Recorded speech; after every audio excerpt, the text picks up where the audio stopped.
The law of survival. The sun rises without mercy. Not as a promise of warmth, but as a warning. Across the open plains, light spills over cracked earth and dry grass, revealing a world that never truly rests. Here, survival is not earned through kindness or chance.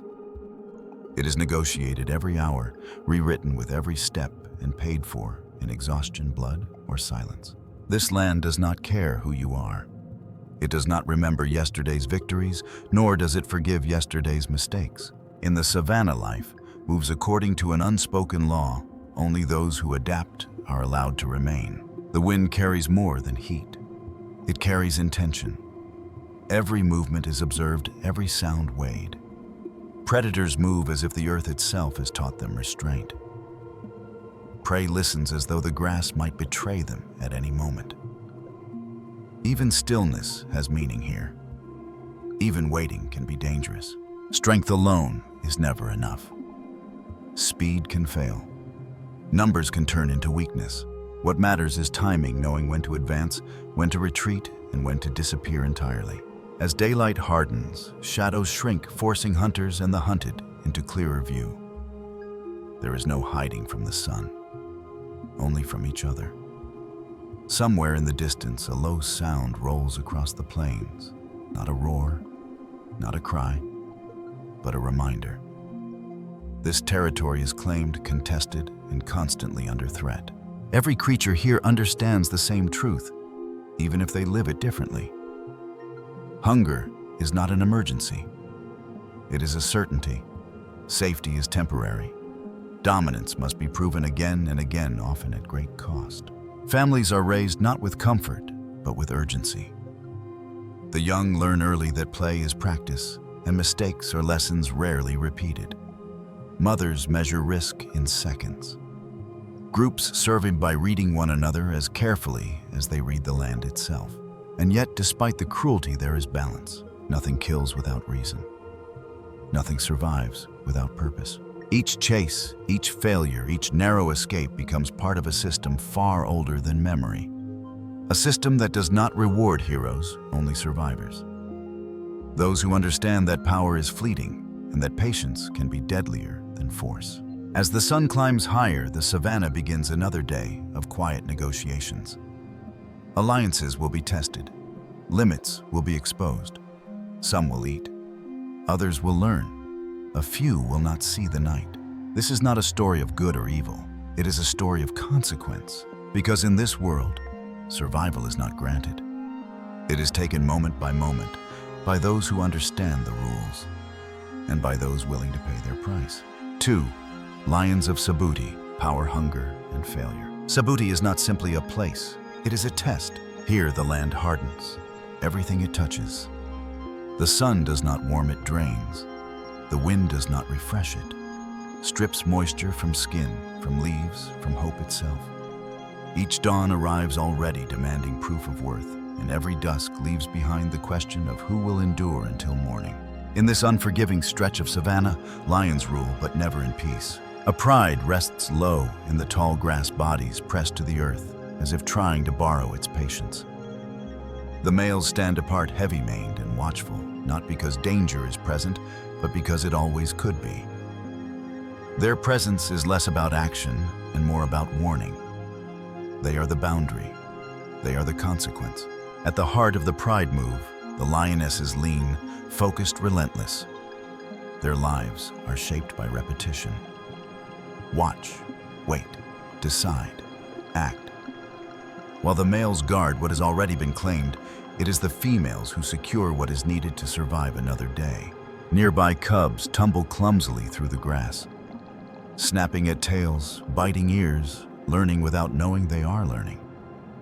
Every playful leap is a rehearsal. Every misstep a lesson quietly recorded. In Sabuti, childhood is brief. Innocence is borrowed time. When the light begins to shift, the pride rises. Hunger sharpens attention. Fear disappears. There is only purpose. Not far away, a small herd of zebras grazes their striped bodies, breaking and reforming as they move. To the untrained eye, they appear calm. To the lionesses, they are patterns, distances, possibilities. The wind is read like a map. The rhythm of the herd is measured in heartbeats. Step by step, the distance closes, muscles tighten, breaths shorten. The world contracts into a narrow tunnel of focus. One young zebra lags behind just enough. That is all it takes. The attack comes without warning. The grass erupts. Hooves thunder against the earth, sending dust spiraling into the air. For a brief moment, chaos reigns. Then it ends. The lioness grips the zebra's throat. Resistance fades. The savannah accepts another exchange. The pride gathers, feeding quickly, efficiently. There is no celebration, no excess. In Sabuti, a meal is never more than a pause between needs. Even as they eat, the lions know this victory will not last, because hunger always returns. Under the crushing midday sun, the pride moves again. This time, their attention fixes on something far more dangerous, a herd of African buffalo. Massive, unified, armed with horns that can shatter bone. This is not prey chosen lightly. Among the lionesses, the oldest reads the herd with care. She does not look for weakness. She looks for inevitability. One buffalo limps slightly, age pulling at his strength. The plan is simple in theory: isolate, overwhelm, finish quickly. But theory is fragile. As the lions advance, the buffaloes sense the shift. Dust settles, heads lift. The herd tightens into a wall of muscle and horn. When the ambush begins, it is not the lions who control the moment. The buffalo turn. They charge as one. The ground shakes. A young lioness is struck, lifted from the earth, thrown aside.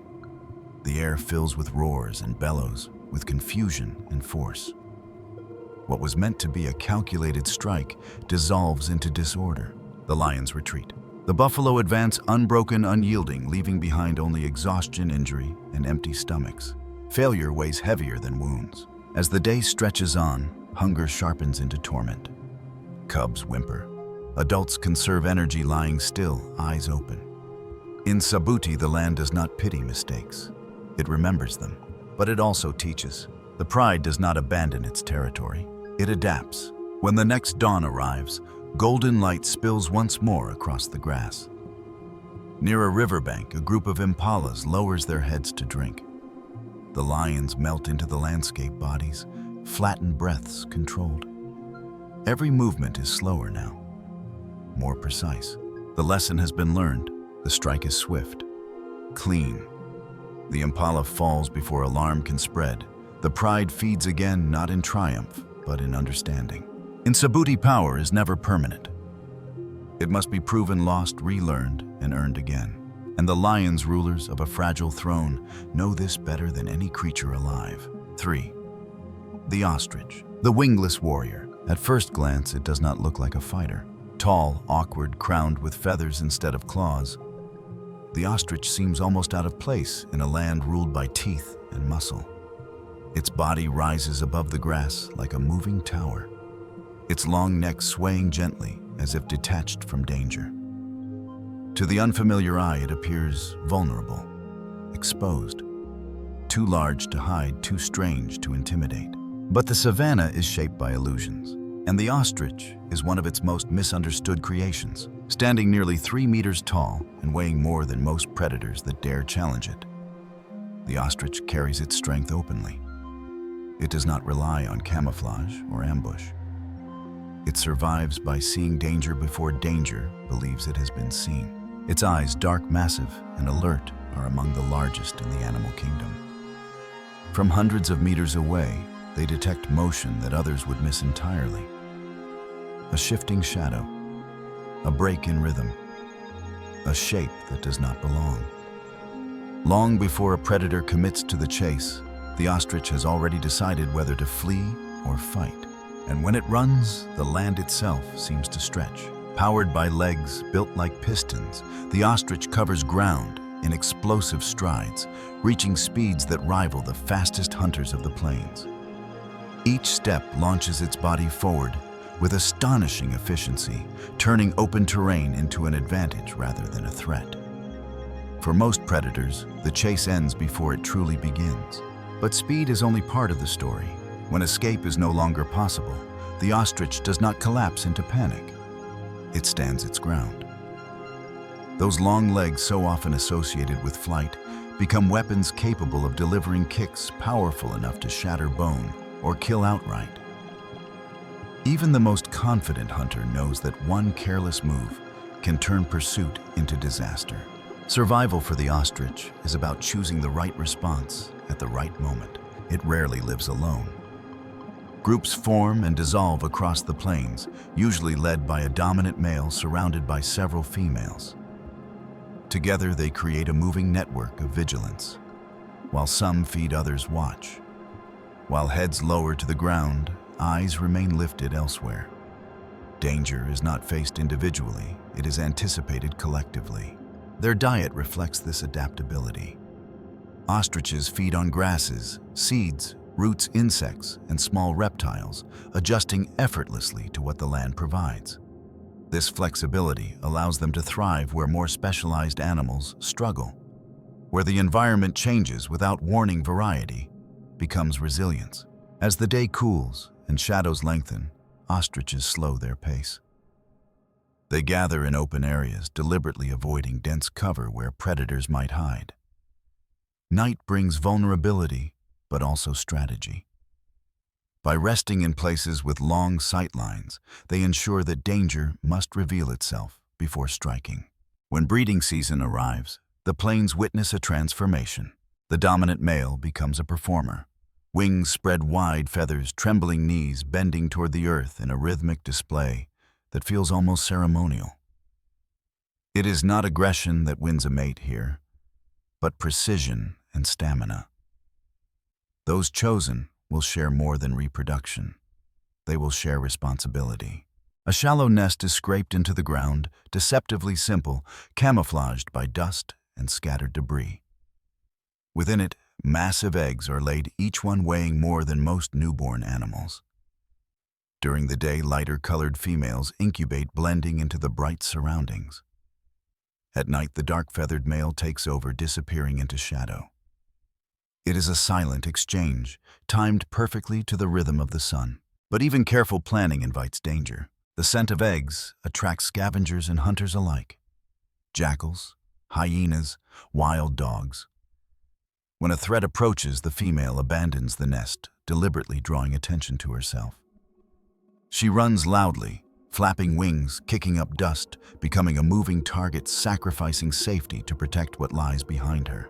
It is a calculated risk, one life for many. After weeks of incubation, the eggs begin to crack.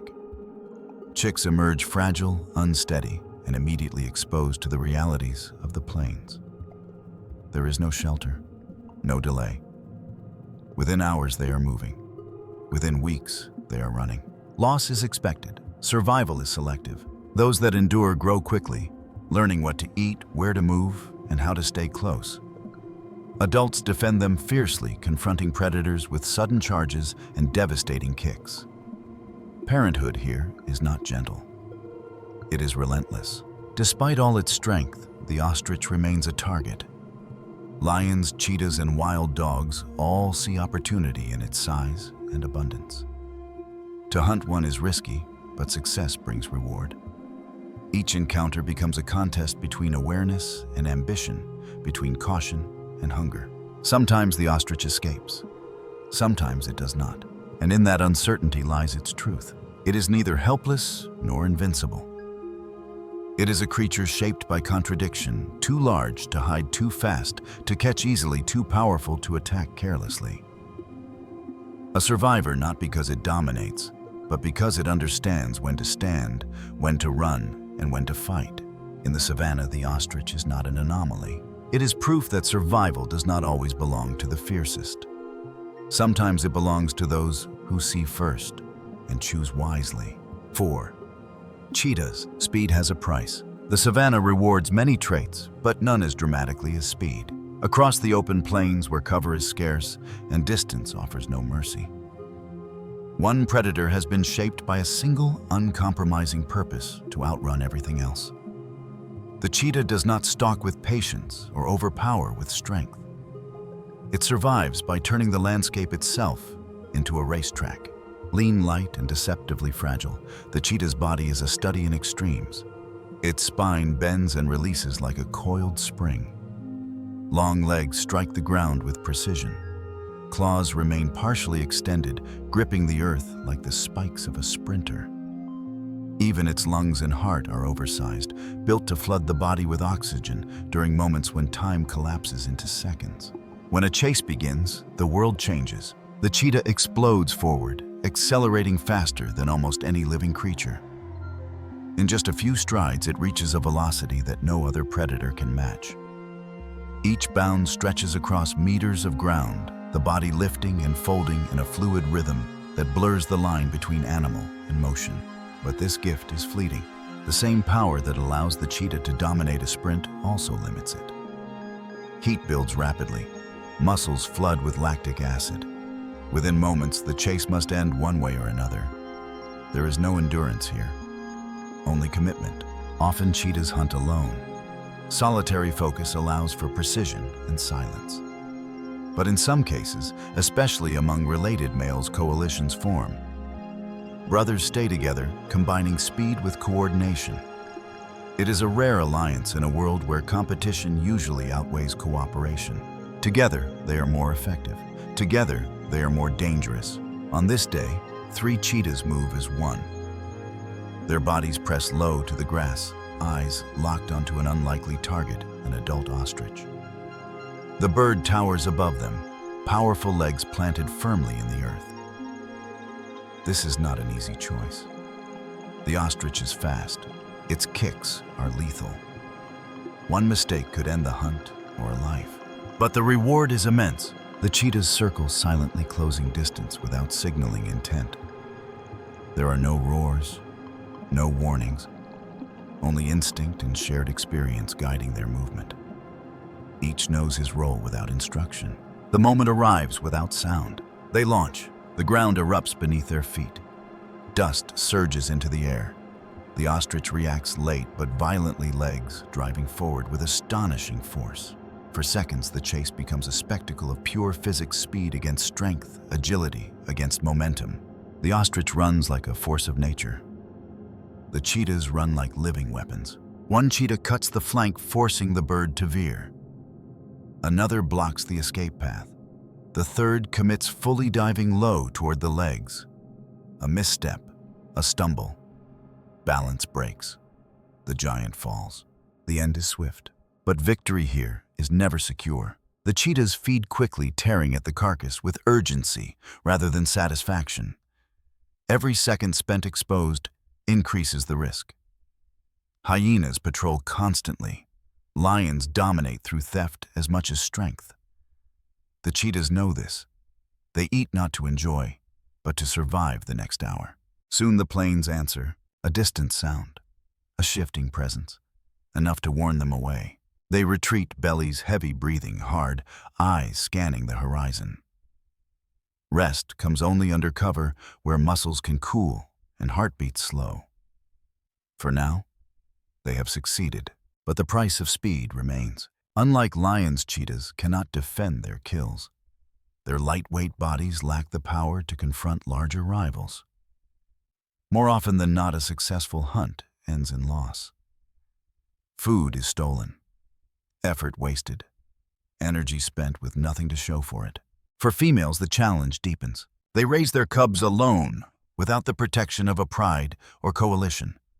From the moment they are born, cubs are vulnerable to nearly every predator on the plains. Mothers move constantly, hiding, relocating, never staying long enough to be discovered. Most cubs do not survive. Those that do grow quickly, learning to chase through play, to read movement, to anticipate rather than react. Speed is taught early, not as a talent, but as a necessity. Despite everything the cheetah endures, it remains a symbol of perfection, refined too sharply, a creature engineered for moments rather than marathons. Every sprint is a gamble. Every hunt an equation balanced between success and collapse. In the savannah, speed grants opportunity, but not security. The cheetah knows this. And still, when the moment comes, it runs, because survival here does not belong to those who hesitate. It belongs to those willing to burn everything they have. for a chance that lasts only seconds. 5. Luna, a mother's war, in the vast openness of the savannah solitude, is often mistaken for weakness. For Luna, it is survival. She moves alone, her spotted coat dissolving into the patterns of grass and shadow. There is no pride at her side, no coalition to share risk or reward. What she carries instead is vigilance, constant, exhausting, unrelenting. Her eyes scan not just for prey, but for everything that could end what she is trying to protect. Luna is a leopard, and she is about to become a mother. For days she searches for a place the savannah might overlook. She tests the ground with her paws, listens to the wind, studies the paths of ants and birds. Noise is danger. Familiarity is risk. At last, beneath the roots of an ancient tree, she chooses a hollow where shade lingers and scent disperses unevenly. It is not perfect. Nothing here ever is. When labor begins, there is no ceremony. The earth absorbs her movements. The grass keeps her secret. Hours pass in silence until a small, fragile body enters the world spotted, trembling alive. Luna cleans him carefully, methodically, as if precision alone can guarantee his future. She presses her warmth around him, and in that moment, the savannah gains another contender. The cub is named Bessie. His first days are spent hidden, wrapped in darkness and safety, measured in breaths. While he sleeps, Luna listens. Every sound is filtered through instinct. She hunts quickly close to the den, choosing smaller prey she can secure without drawing attention. Distance is a luxury she cannot afford. The savannah never rests. At night, distant roars roll across the plains. Hyenas laugh into the darkness, testing boundaries. Vultures circle by day, their patience unsettling. Each signal is a reminder that discovery means death. Luna moves Bessie, often lifting him gently by the neck, carrying him to new hiding places before patterns can form. This constant motion is her shield. One evening, as the sun bleeds red across the horizon, danger arrives uninvited. A group of hyenas approaches, drawn by scent, curiosity, hunger. Their sounds fracture the silence. Luna reacts before fear has time to surface. She does not retreat. Her body stiffens. Fur rises. She charges with a sudden violence that catches the intruders off guard.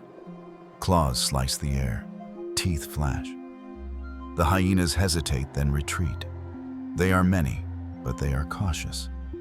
They did not expect a mother willing to trade everything. When the threat passes, Luna returns to Bessie, breathing hard, heart pounding. She licks him until his small body settles, until the world feels safe again, if only briefly. Time moves forward as it always does. Bessie grows stronger.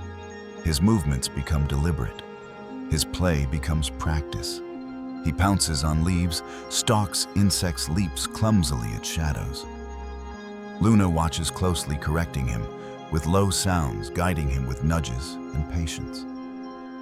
Each lesson is subtle, each correction essential. Hunting lessons begin early. At first, Bessie observes from a distance, hidden, while Luna demonstrates. She shows him how to wait, how to read the wind, how to measure distance without moving. Later, she brings him closer to kills, encouraging him to bite, to pull, to understand the texture of survival. This is not cruelty. It is preparation. The savannah allows no graduation period. As Bessie matures, Luna takes a calculated risk. She joins briefly with 2 other leopard females, forming a temporary alliance. Together, they target a herd of zebras at dusk. The coordination is silent, efficient. Dust rises. A young zebra falls. When the kill is secured, Luna brings Bessie forward. She does not feed him herself. She lets him work. Let him struggle. Let him learn that food is earned through effort and focus. His bites are awkward, but determined. Under her watchful eyes, something shifts. Instinct sharpens. Months pass. Bessie's body lengthens. His muscles define themselves beneath his coat. He begins to wander farther, testing boundaries, exploring without permission. Luna follows from a distance, allowing mistakes, but never too many. she knows what is coming. The day of separation arrives without warning. The morning is clear. The grass glows gold. Bessie stands taller now, nearly grown confidence settling into his posture. He walks a few steps, then stops. He looks back.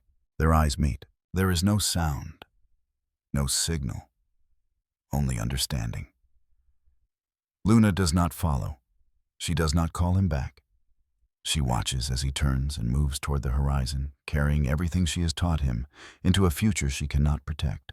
When he disappears, Luna remains still. Her task is complete. The savannah resumes its rhythm. Predators hunt. Prey scatter. Life continues without pause. But somewhere within that endless motion, a mother has shaped a survivor.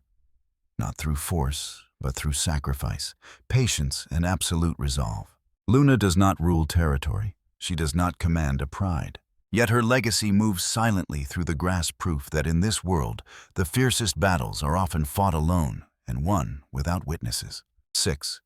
The silent hunters, becoming a shadow. Not all predators survive through strength or speed.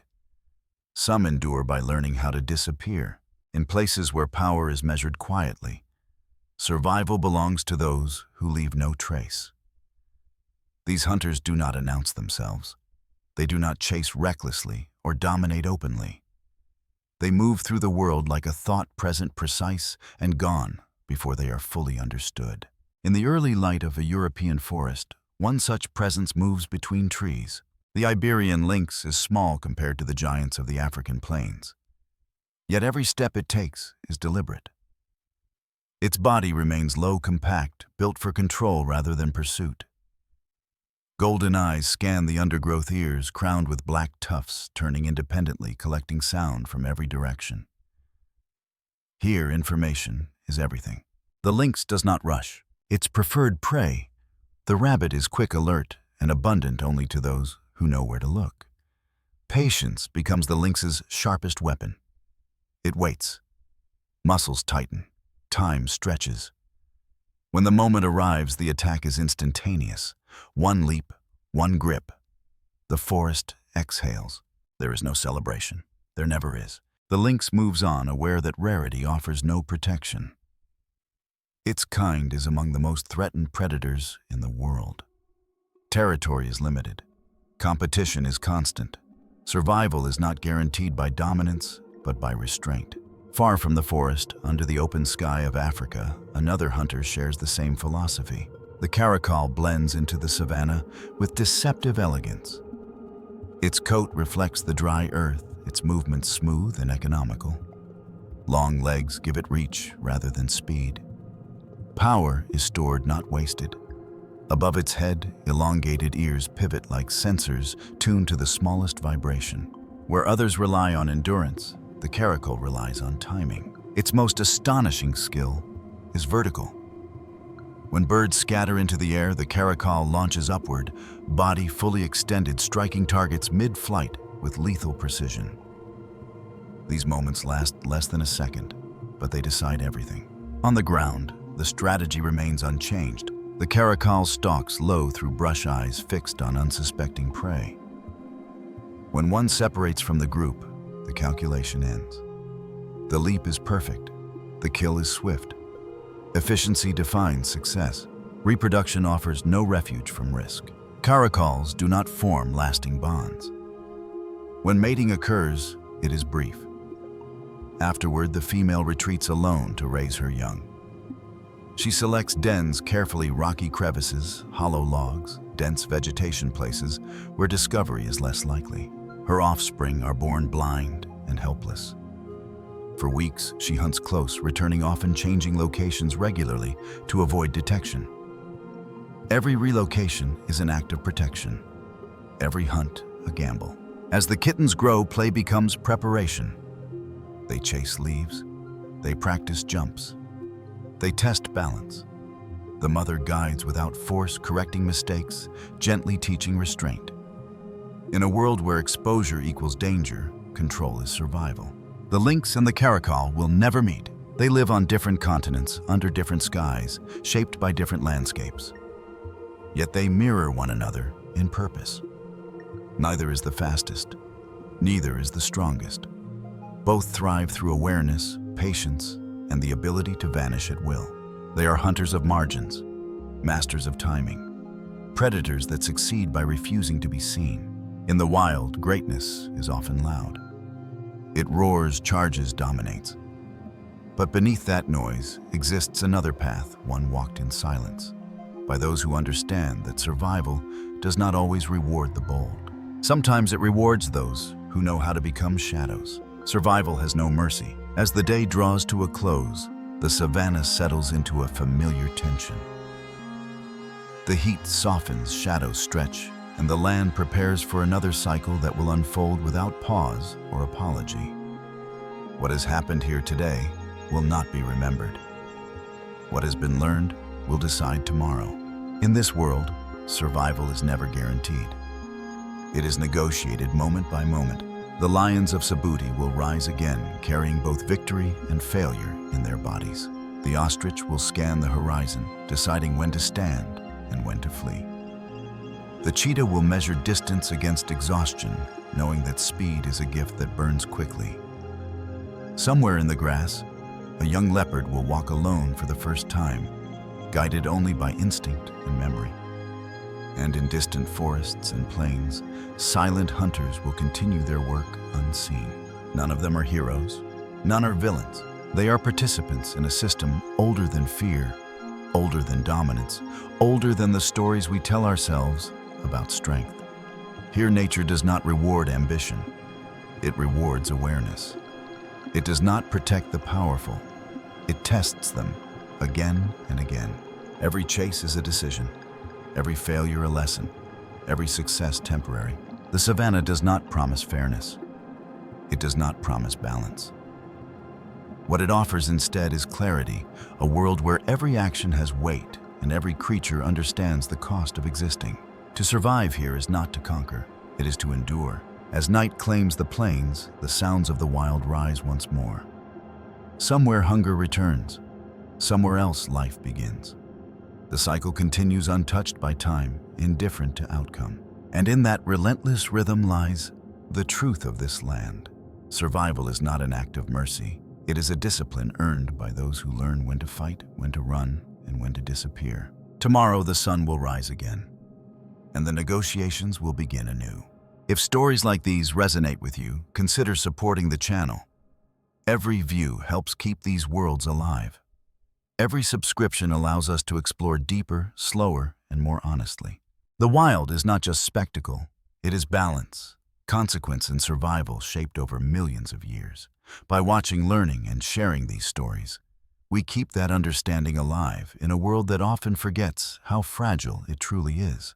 Thank you for spending this time with us. Until the next journey, the wild is always waiting.